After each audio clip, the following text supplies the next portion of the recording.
Hello everyone, welcome to all of you in my YouTube channel thanks learning classes. कैसे हो मेरे प्यारे विद्यार्थियों, कैसे चल रही है आप लोगों की तैयारी। मैं सोनू आज आपके लिए लेके आ गया हूँ मैथ का एक वेरी वेरी इंपॉर्टेंट टॉपिक। यहाँ से क्वेश्चन बोर्ड पेपर में पूछे ही पूछे जाते हैं और यहाँ पे हम सीखने वाले हैं बिल्कुल सरल और आसान तरीके से। साथ में देखेंगे क्वेश्चन करने की शॉर्ट ट्रिक। जी हाँ मेरे प्यारे बच्चों, क्वेश्चन इस बार 20 एमसीक्यू मैथ से आने ही आने हैं। तो 20 एमसीक्यू जो है वेरी आपके लिए इंपॉर्टेंट है। जो 20 एमसीक्यू आएंगे आपको 20 में 20 की तैयारी करके जाना है, ठीक है। और इसके लिए जो भी मैं क्वेश्चन बताऊंगा साथ में आपको ट्रिक भी बताऊंगा जिससे आप क्वेश्चन को कम समय में कर पाएं, क्योंकि मैथ का पेपर बहुत लेंदी होता है, समय बहुत कम रहता है उसके लिए। तो उसको जरूर से तैयार करके जाएं अच्छे से। मेरे प्यारे विद्यार्थियों, आज मैं आपके लिए टॉपिक लेके आ गया हूं। क्लास 10 सब्जेक्ट मैथ है और इसमें चैप्टर जो हमने लिया है सांख्यिकी लिया है। वेरी इंपॉर्टेंट चैप्टर है। सिलेबस में 10 नंबर का दिखाता है लेकिन कभी कभी ज्यादा नंबर का भी आ जाता है। तो इस चैप्टर को आप जरूर से जरूर तैयार करके जाएं। वेरी वेरी इंपॉर्टेंट आज का सेशन होने वाला है। तो वीडियो को शुरू से अंत तक जरूर देखें। वीडियो को लाइक अभी से कर दें, चैनल को सब्सक्राइब कर लें जिससे आपको नई नई जानकारी इसी प्रकार से समय समय पर मिलती रहे। तो स्टार्ट करते हैं मेरे प्यारे विद्यार्थियों आज का सेशन। ये बहुत ही इंपॉर्टेंट सेशन है, वेरी इंपॉर्टेंट क्लास होने वाली है आपके लिए। तो देख पा रहे हैं यहाँ पे 3 टॉपिक मैं आपको बताऊंगा। माध्य, माध्यिका, बहुलक, 3 टॉपिक बताऊंगा और बिल्कुल सरल तरीके से बताऊंगा। बिल्कुल एक बार में आपको समझ में आ जाएगा, डायरेक्ट दिमाग में जाएंगी चीजें, ठीक है। तो वीडियो को पूरा जरूर देखें। तो यहाँ पे देख रहे हैं माध्य है, माध्यिका है, बहुलक है। तो इसमें से हम सीखेंगे आज का पोर्शन जब आंकड़े अवर्गीकृत दिए गए हों।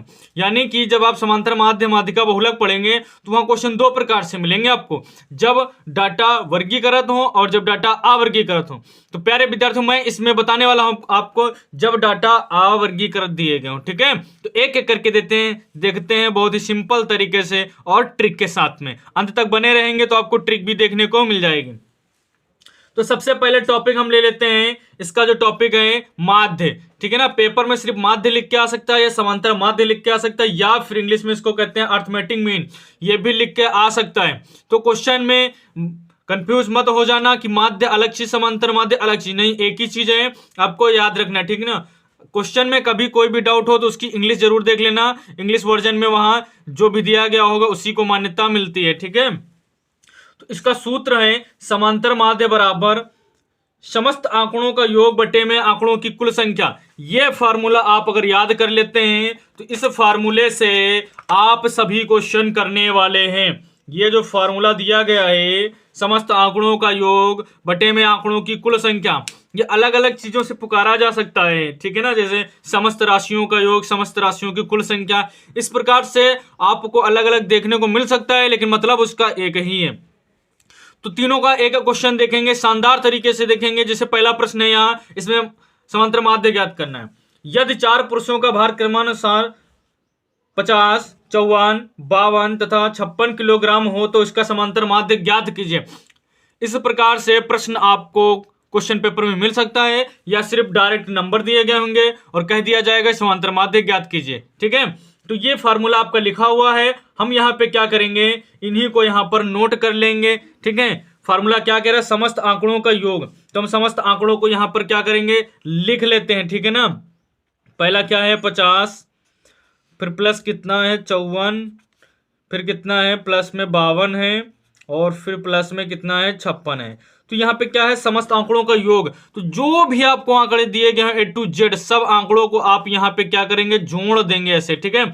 और नीचे में क्या है, आंकड़ों की कुल संख्या। तो हम आंकड़ों को गिन लेते हैं, कितने हैं, 1 2 3 4। कितने आंकड़े हैं यहाँ पर, 4 आंकड़े हैं, ठीक ना। इसको हम ऐसे लिख लेंगे और अब क्या करेंगे, यहां से इसको हम जोड़ के लिख लेते हैं।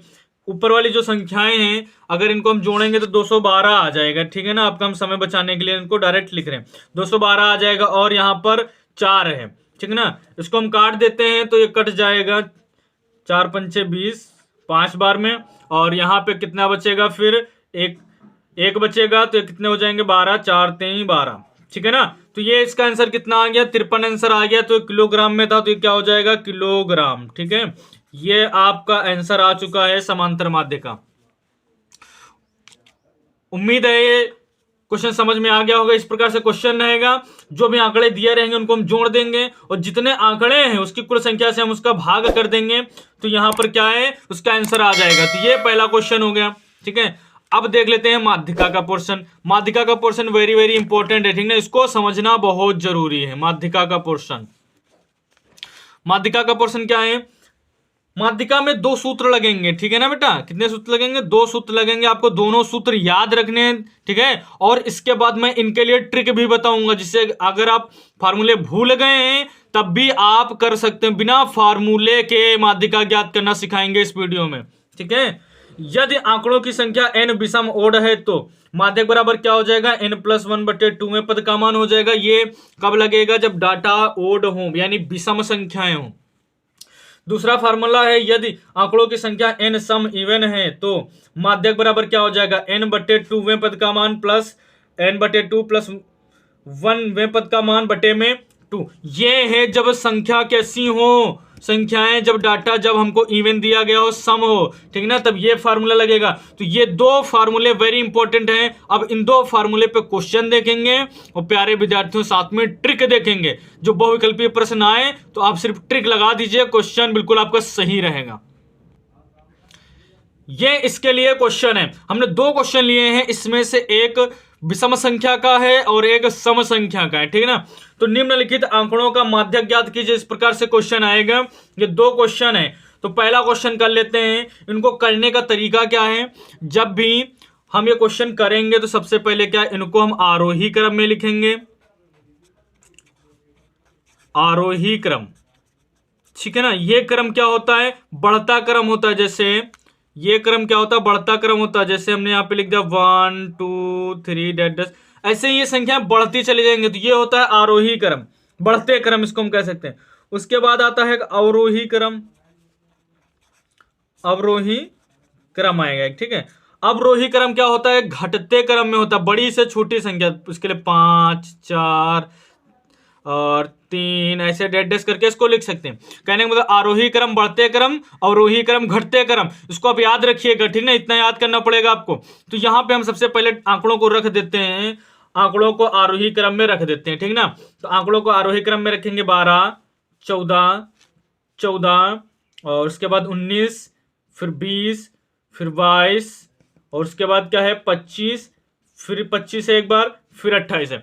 तो ऐसे हमने क्या किया, डाटा जो हमारे पास था इनको हमने आरोही क्रम में सजा लिया, बिल्कुल ठीक है। अब आरोही क्रम में सजाने के बाद देखेंगे, सबसे पहले लिखेंगे कुल पद कितने हैं, कुल पद यानी हमारी n संख्या है, कितने हैं 9। 9 कैसे हैं, विषम संख्याएं हैं, ठीक है ना। 9 कैसे संख्या है, विषम संख्या है। तो अब विषम का हम फार्मूला लगा देंगे, माध्यक बराबर ब्रैकेट में n+1 बटे में 2वें पद का मान, ठीक है। तो अब यहाँ पे n कितनी है हमारे पास, हम इसको यहाँ रखते हैं n की जगह पे 9 और +1 बटे में यहाँ पे हम रख देंगे 2, इसको कर देते हैं 1, ठीक है ना। इसको कर लिए। अब इसको हम यहाँ पे कर लेते हैं 9 1 10 जोड़ के लिख देंगे, 10 हो गया और बटे में कितना है 2 आ जाएगा हमारा, ठीक है।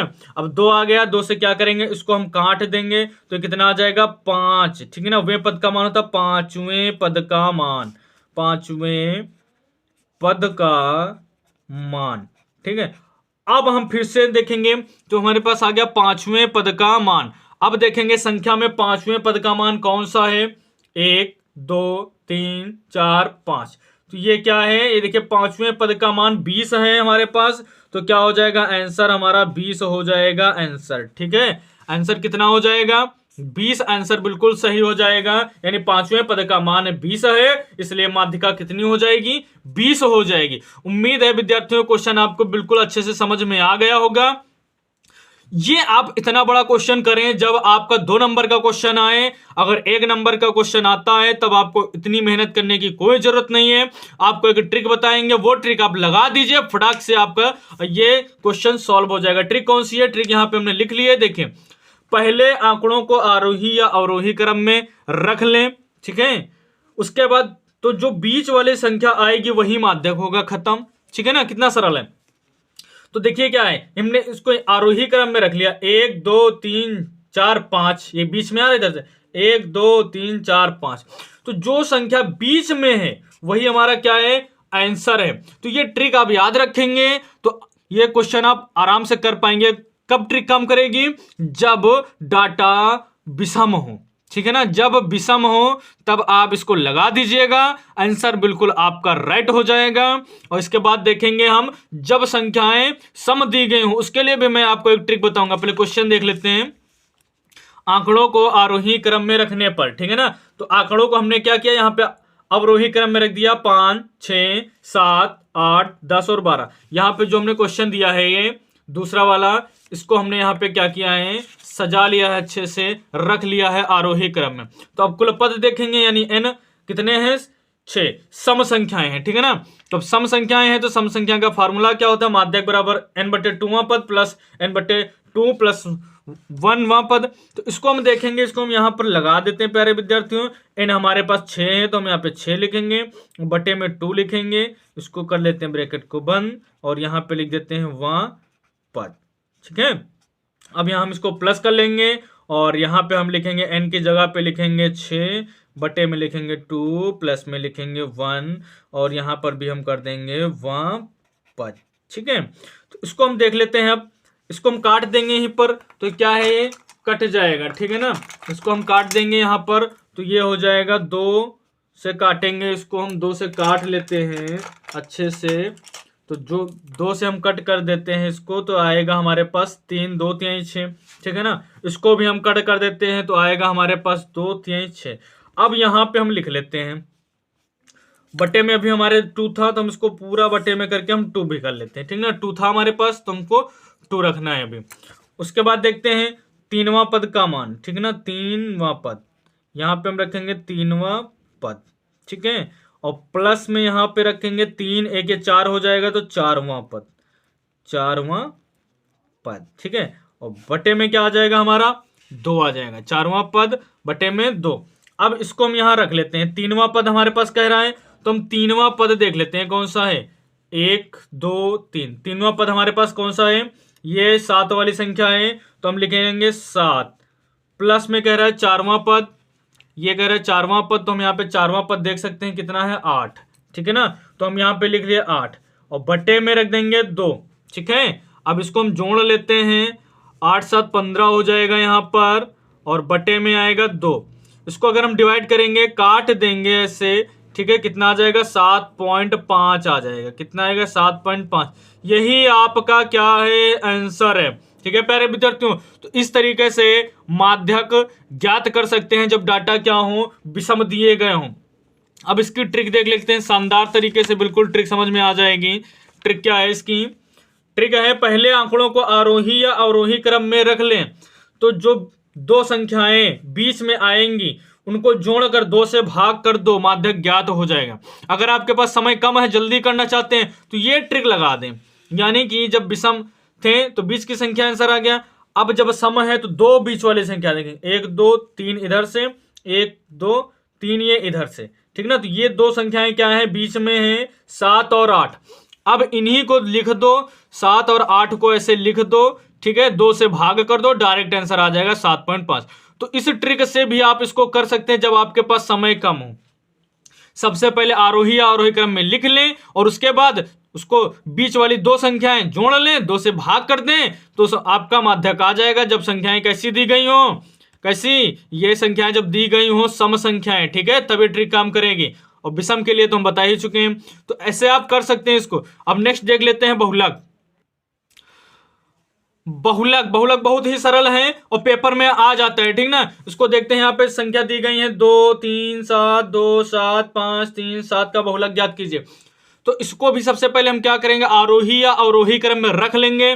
तो आंकड़ों को आरोही क्रम में रखने पर 2 2 3 3 5 7 7 आ गया, ठीक है। इसको हमने आरोही क्रम में रख लिया। अब देखेंगे जो संख्या सबसे अधिक बार आती है वही बहुलक हो जाता है। बस इतना सा है ये क्वेश्चन। जो संख्या सबसे अधिक बार आती है, ठीक है, वही आंसर हो जाता है। सबसे अधिक बार यहाँ पे आप देख सकते हैं कि ये जो 7 है सबसे अधिक बार आया है, इसीलिए आंसर कितना हो गया है, 7 हो गया है, ठीक है प्यारे विद्यार्थियों। तो आप इस प्रकार से समांतर माध्य मध्य का बहुलक कर सकते हैं और ट्रिक बिल्कुल ध्यान रखें, काफी हेल्प करेगी। 20 MCQ आएंगे। तो वीडियो कैसा लगा कमेंट करके जरूर बताएं। तो मिलते हैं प्यारे विद्यार्थियों नेक्स्ट वीडियो में, तब तक के लिए टाटा बाय बाय, जय हिंद।